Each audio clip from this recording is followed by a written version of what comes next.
Welcome to Calculus Chronicles. In this first video, I want to go over some topics that I really should have known well beforehand, but I didn't going into calculus. Trust me, you'll want to follow along or at least try to do some of these problems with me. Just bear with me for this first episode. In the next episodes, we're going to actually have some physical experiments where we can see how calculus actually works. If you have a negative exponent, let's say 2 to the negative 2, what you can do is, since this is technically 2 over 1, you can just switch the fraction around. So this becomes 1 over 2 and then to the positive 2.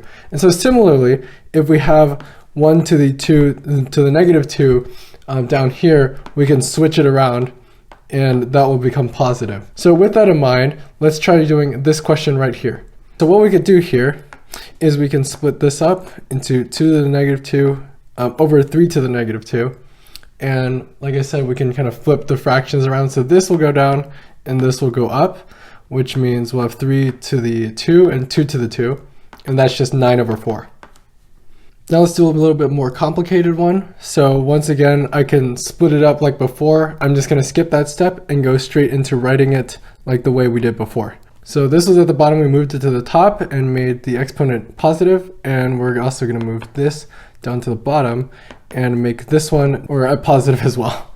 Now, when we have an exponent to the exponent, so right now we have x squared, let's say to the third, we multiply these two numbers. So 2 times 3 equals 6, so we have x to the 6.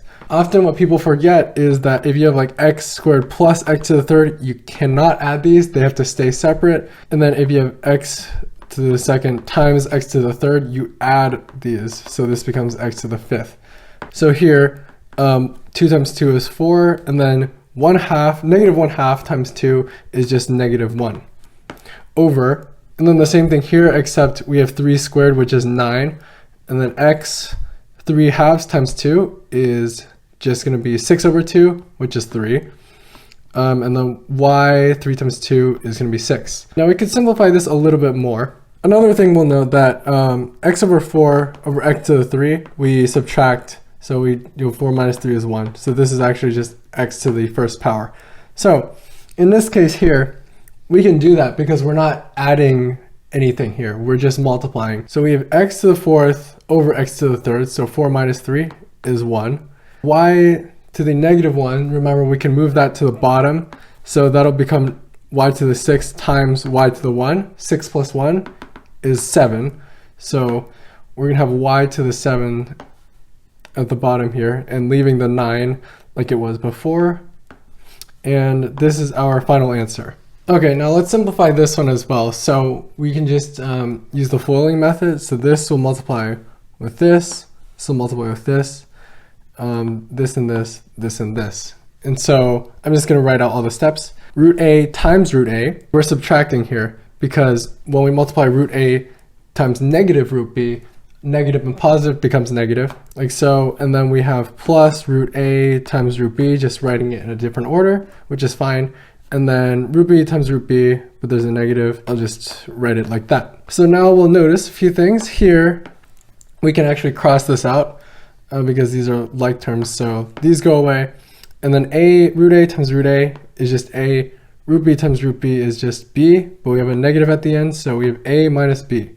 Now we're going to want to factor this expression out here. Now when I'm saying factor, the first thing I see is, okay, we have an x in this term right here and in this term right here. So remember, when you're having like addition or subtraction in your expression like this, it kind of splits it up into two different parts.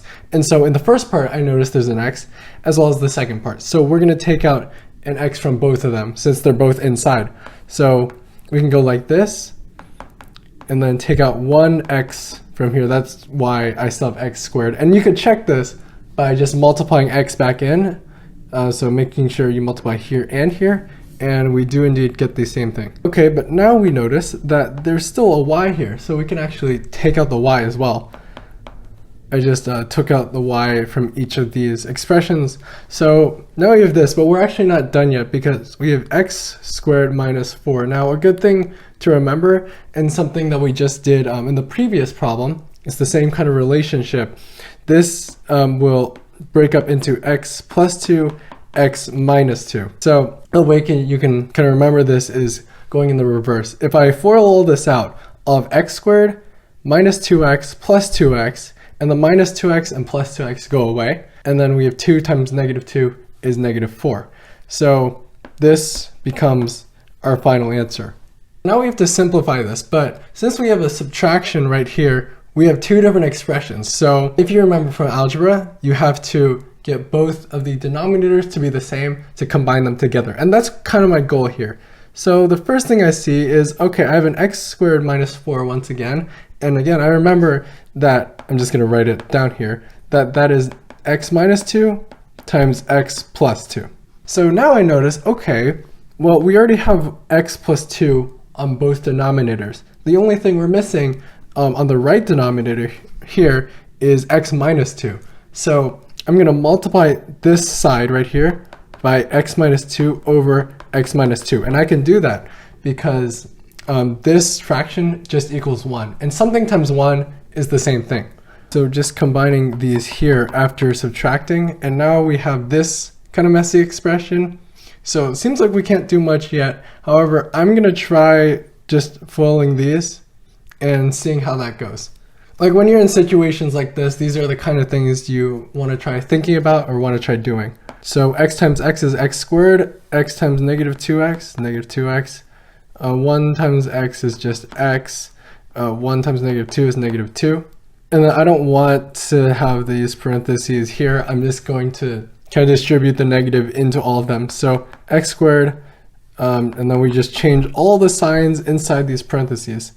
And now we notice that this goes away because x squared minus x squared is just 0. 2x minus x we could just write as x plus 2. And then we still have this. So now, hey, look, we have x plus 2 in both the numerator and the denominator. I can actually cancel those out. And our final answer becomes 1 over x minus 2. We have kind of an intimidating mess here, but I'm going to take it step by step. So the first thing I'm going to do is, once again, try to combine the fractions that we can. So I have 2 fractions, one at the top and one at the bottom. We're going to try to combine them. So I'm going to multiply this side by y over y, multiply this side by x over x, just like what I did in the example there. And then over here, x over x, y over y.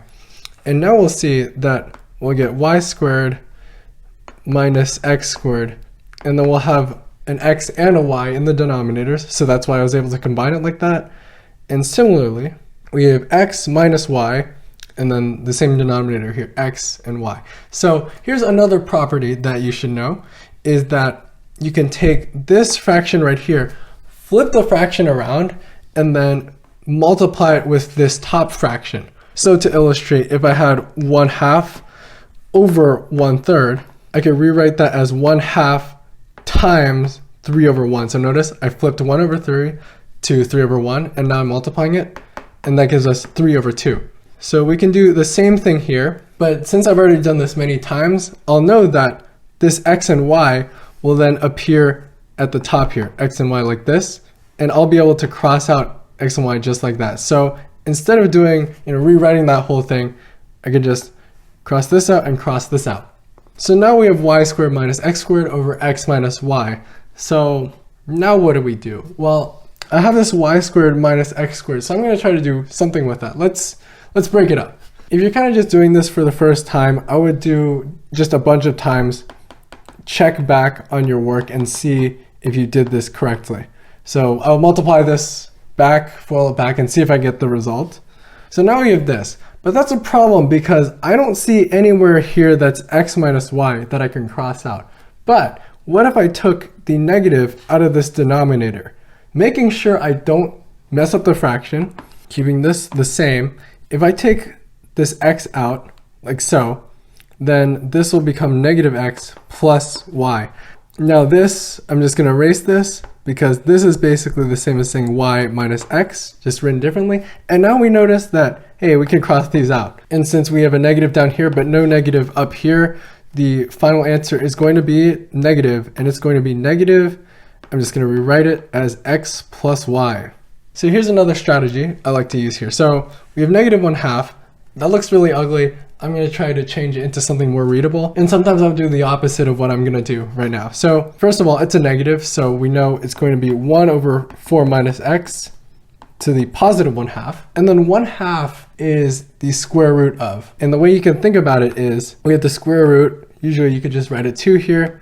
4 minus x to the first power. So rewriting all of that, we have 2x over the square root of 4 minus x. This can stay up here, and I'll just put a 1 just so it looks nicer, and that is equal to 0. So once again, we have to get a common denominator. That's a reoccurring theme. We already have 1 here, just a secret 1 right there. So all we have to do is multiply this by square root 4 minus x over the square root of 4 minus x. It's going to get a little bit messy here. But with that, now we have the same denominators. I can combine them, and we are going to get this. So, okay, 3 times the square root of 4 minus x times the square root of 4 minus x. So we just have 4 minus x without the square root. Now here's the nice thing about having this equal to 0 is because let's try getting rid of, the denominator. Let's get rid of the fraction. So I can multiply this by 4 minus x like this and cross them out. But since I did it there, I have to multiply it on the other side here. Root 4 minus x. But 0 times anything is just 0. So we just delete that entire bottom row. And now we have this. Simplifying it out, we get this. 5x minus 12 equals 0. And I can add 12 to this side, divide it by 5. And then we have x equals 12 over 5.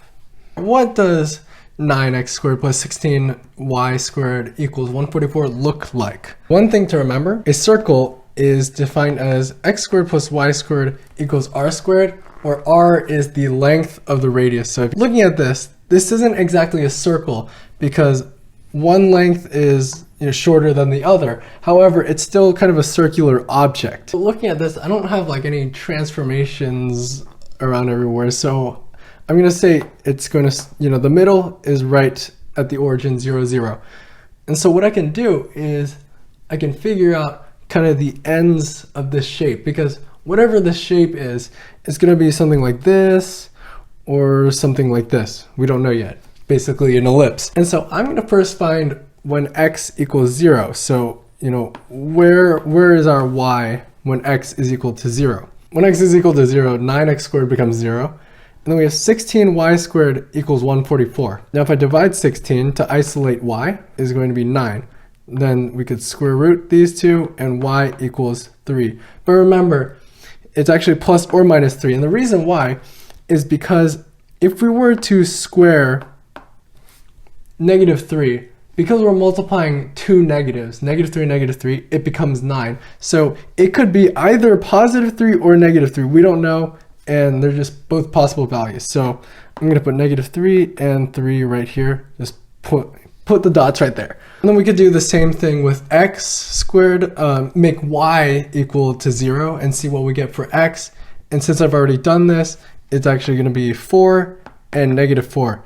And so we could kind of just connect our dots. I'm going to try. That's my best try.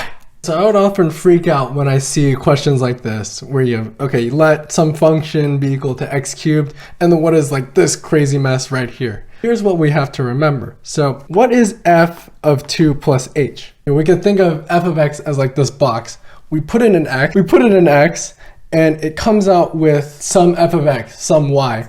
And that box is basically this x cubed expression here. So in this case, I'm putting in 2 plus h, and I'm outputting 2 plus h cubed. So that's what we can do. We can just write 2 plus h cubed. We also have minus f of 2. So once again, we're putting in a 2, and it's going to output 2 to the third power, just like so. And then it was like over h or something. And these are real fun to deal with because we have 2 plus h times 2 plus h times 2 plus h. Yeah. So just one at a time. So I just foiled this one set and got this, and now I have to do it again. -8 all over h. So okay, now we notice that 8 and -8, those go away. What else can we simplify and combine like terms? So this is 12h over h. We notice, yes, we have addition at the top, but every expression, every piece here has an h in it. So therefore we can cross them all out because of this denominator here. So this becomes h squared plus 6h plus 12. The way I like to graph things, if I don't know what they look like, is just start plugging in points and seeing what I get. Obviously, you want to plug them in a little bit strategically here. So the first thing I'm going to do for a, I see that if I put 2 as x, if I said this was 2, then we would have a 0 there. And then all we would have is this term right here, which is 3. So I know that when x is 2, then y equals 3. So I'm actually going to put down that as a point. And then I'm also going to go 1 back and 1 forward. So what is x equals to 1? Well, that's going to be 1 minus 2 cubed, which is going to be negative 1. Negative times negative is positive, times negative is negative again, plus 3, and that gives us 2. So we know when x is 1, y is 2. And then I could also do 3, because that's 1 above, so 3 minus 2 is 1. 1 cubed is just 1, plus 3 equals 4. Now I have 3 comma 4. Okay, what is this shape? If I start increasing the number, let's say 5, 6, 7, 8, that number is going to keep increasing by quite a bit because we're cubing it. So I can safely assume that that's going to go up like this. But now let's think about the other direction. If I start going 0, negative 1, negative 2, negative 3, well, because we have a cube root, it's not going to cancel out any negatives. It's just going to be negative again. So it's going to keep going down more and more and more in the negative direction. So actually, this part is going to look somewhat like this. Okay, now for b, y equals 1 plus x to the negative 1. Again, I'm going to rewrite this as 1 plus 1 over x to the 1, which is just that. And I'm going to start plugging in numbers again. So the thing that I want to think about here is, wait a second. If I plug in 0, what happens? What is 1 divided by 0? Well, it's going to be undefined. And so we can't have x equals to 0. And so, okay, what is, I don't know, x equals to 1? Well, then that's just going to be 1 plus 1, which is 2. Okay, that's cool. We found 1 point. How about negative 1? Well, then it's going to be 1 minus 1, which is 0. So I plugged in x equals 1, and we got 2. And I plugged in x equals negative 1, and we got 0. So now, question is, what do we have here? Well, this doesn't give me enough information. So I can continue adding numbers, but I want to be strategic about this. So let's try plugging in x equals 0.1. What does that become? Well, if I'm dividing 1 over a decimal number, it's actually going to give me a number higher than 1. Usually when we put in 1 over 5, that's less than 1. However, when you're plugging in a decimal, it actually goes higher than 1. So when you have 1 over 0.1, that actually equals 10. Okay, what if I keep going closer and closer? 0.001. Well, then that's going to equal 1,000. So wait a second. As x approaches 0, because again, we can't have x equals to 0. That's just undefined. But as we're approaching 0 and adding, kind of getting closer and closer to 0, we see that our y just keeps shooting up. So we can kind of show that on the graph kind of like this. But it's never going to reach 0, and I can kind of draw a dotted line like that. And here's another thing. If we were to keep going, let's say x equals 1,000,000, then that's just 1 plus 1 over 1,000,000. 1 over 1,000,000 is basically nothing, so that's just 1. So actually, it's going to get closer and closer to 1, but it's never really going to reach it. If we have 1 over infinity, then we might have 1, but we're not going to worry about that now. Now on this other side, if I have negative 1 over negative 0.001 plus 1, well, this is just going to be a super large number like we had before, but it's going to be negative. As we're getting closer to 0 here, it's actually going down to infinity. It can just go like this, kind of continue that line, because that's the asymptote. It's not going to hit it. And then a similar story can be said about it reaching 1. If we have 1 over, I don't know, negative 1,000,000, it's going to be a negative number. So we're going to have 1 minus some negative, 1 minus some number. So we're never really going to reach 1. I'm just going to continue this line here and kind of draw it like that. So we're going to skip 12 and talk about the unit circle, because that's just another really important concept. I drew a unit circle here, and it's not very good, but what you do want to remember is just this side right here. So it goes from 0 to pi over 6 to right in the middle is pi over 4, and then it's going to be pi over 3 up here, and pi over 2. And then you can kind of just continue these values as you go around, like so. SOHCAHTOA, which is basically saying that the sine of an angle, we're just going to call the angle theta, is equal to the opposite over the hypotenuse. And usually, in that case, like let's say we made a triangle at pi over 6 here. So if we draw a line and then we draw a line straight down like this to make a right angle, then this side will be our opposite and this will be our hypotenuse. I'll just draw it once again right here. This is going to be our opposite, this is going to be hypotenuse. This is always the hypotenuse if the angle is here. And then the other side that's touching it, that's not the hypotenuse, is going to be the adjacent. Now in the case of unit circles, the unit circle always has a radius of 1. So sine theta is going to be equal to y over 1. What is tan pi over 3? Well, let's look at pi over 3. That's going to be right here. But what is tangent? Well, tangent, if we drew a triangle like this, don't know how well you can see this, but if we drew our triangle like this, then we'll notice that the opposite is our y component, and then our adjacent piece, you know, for the angles here, and then our adjacent piece is going to be right here, which is x. And so for tangent, tangent is known as TOA, or tangent is equal to the opposite over the hypotenuse, which in this case is y over x. Now these are things that you're going to just deal with a lot, so you're kind of going to memorize them. But at pi over 3, you'll notice that our x, you notice here that our x is shorter than our y. And when it is shorter than the y, the shorter one's going to be 1/2, the longer one's going to be root 3 over 2, and then obviously adjust for negatives. And then if they're right in the middle, or at pi over 4, you'll have root 2 over 2, which can be kind of shown like this. Like you can always draw out the triangle like this, but I would recommend just memorizing it. So yeah, root 2 over 2. So in this case, our x is the shorter piece, and our y is the longer piece. So I'm going to write 3 over 2 for the longer piece over 1/2 for the shorter piece. These will go away, and we are left with root 3. For secant, the secant of something is the same thing as saying 1 over cosine. So this is basically 1 over cosine 5 pi over 3. So where is 5 pi over 3? Well, it's going to be right here. You'll notice here that our y is going to be longer than our x, which means the x is going to be 1/2. But for cosine, that's just the same thing in this case as saying 1 over x. It's going to be 1/2. 1 over 1/2 equals to 2. Now we're going to do some trig identities. So prove that tangent theta sine theta plus cosine theta equals secant theta. So what a mess this is, but what I'm going to do, I don't like secant theta.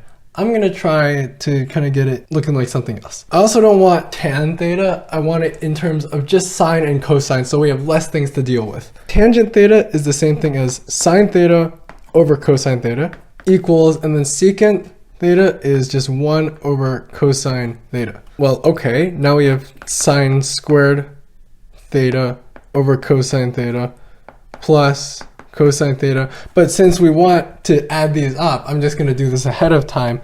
I'm going to multiply this cosine theta by cosine theta over cosine theta. So we'll have 2 of these, so giving that squared plus cosine theta right here equals 1 over cosine theta again. Now we get sine squared plus cosine squared over cosine theta equals 1 over cosine theta. Here's one trig thing that's super important later on. Sine squared theta plus cosine squared theta is equal to 1. And so we can rewrite that as 1 over cosine theta, and we'll notice that yes, they are the same. I'm going to add on one more thing, which is logs. I want to write, I don't know, 3 squared equals 9. How do I rewrite it in this form? I like to think of it as a triangle. So start here at the bottom, and then go that way, and then go this way, and then go this way. Okay, what does that even mean? Well, let's start with the bottom here. So we have 4, then we'll go up to the second right there, and then we'll go to the left to get 16. And so we kind of draw this triangle out, and that is how you write it. So now that we're done with kind of the basics, we can get into the actual fun of calculus and do some physical experiments. See you then.